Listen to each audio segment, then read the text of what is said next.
Renungan kita Amsal pasal 2. Saya baca ayat 1, 5, dan 9. Hai anakku, jikalau engkau menerima perkataanku dan menyimpan perintahku dalam hatimu, maka engkau memperoleh pengertian tentang takut pada Tuhan dan dapat mengenalnya. Maka engkau mengerti tentang kebenaran, keadilan, kejujuran, serta jalan yang baik.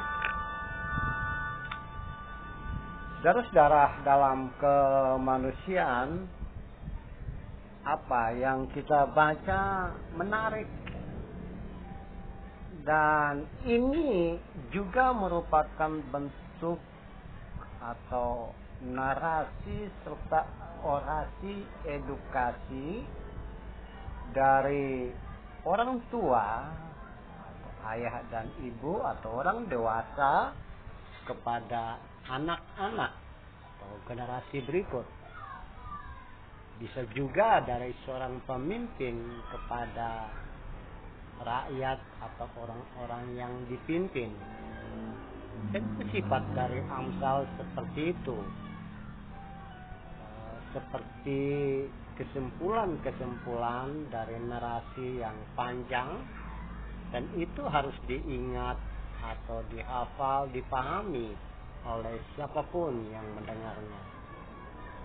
Nah, dalam pasal 2 ini terlihat jika maka. Nah, ini ada dua hal, maka engkau memperoleh, dan ayat yang kelima, dan juga ayat yang ke-9. Nah, inti awalnya adalah menerima perkataan, nasihat, perintah yang datang dari pemimpin atau orang tua atau orang dewasa atau penasehat atau guru, atau yang memberi nasihat. Ada perkataan, ada perintah, ada didikan, ada ajaran, dan itu harus diperhatikan oleh siapapun atau generasi yang mendengar, orang yang mendengar, sehingga mereka dapat melaksanakan dalam hidup dan kehidupan keseharian. Nah, dalam bagian pasal 2 ini terlihat bahwa merupakan nasihat agar seseorang mampu berinteraksi dalam hidup dan kehidupan sehari-hari, dalam masyarakat, dalam komunitas, atau dengan siapapun dia melakukan hal tersebut dengan benar, dengan hal-hal yang baik, ya. Dan itu terjadi jika mereka mempunyai hubungan baik dengan Tuhan, mengenal Tuhan. Maka lihat ayat yang ke-9, yang tercipta adalah kebenaran, keadilan, kejujuran, atau hal-hal yang baik dan benar. Itu ciri khas yang diajarkan dalam Amsal. Orang yang mendengarkan nasihat, apa maunya Tuhan dalam hidup dan kehidupan, maka mereka beriman sungguh-sungguh, percaya sungguh-sungguh kepada Tuhan. Dan itu dibuktikan dengan hal-hal yang terlihat dalam hidup dan kehidupan sehari-hari, dalam perbuatan, dalam kata-kata, dan juga dalam dampak dari perbuatan yang dilakukan, ya, termasuk hal-hal yang baik, kejujuran, keadilan, penuh hikmat, penuh dengan hal-hal yang baik dan benar. Maka engkau akan mengerti tentang kebenaran, keadilan, kejujuran, dan jalan yang baik.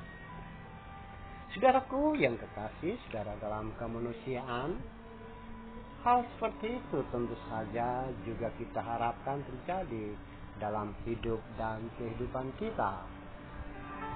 Apa yang kita berikan kepada generasi berikut, kita harapkan pada masa yang akan datang mereka juga melakukan hal yang sama. Atau sekarang ini, saudara dan saya adalah hasil produk masa lalu yang bisa atau selalu menunjukkan keadilan, kebenaran, kejujuran, atau hal-hal yang baik. Mungkin juga saudara dan saya dalam interaksi hidup dan kehidupan sehari-hari menunjukkan bahwa saudara dan saya punya kecerdasan spiritual, penuh hikmat, dan bahkan menjadi teladan untuk orang lain. Itu juga bermakna bahwa apa yang kita dapatkan, saudara dan saya dapatkan dari orang tua, entah itu kakek, nenek, atau ayah dan ibu, terus kita terus menerus ingat dalam hidup dan kehidupan, dan kita lakukan itu.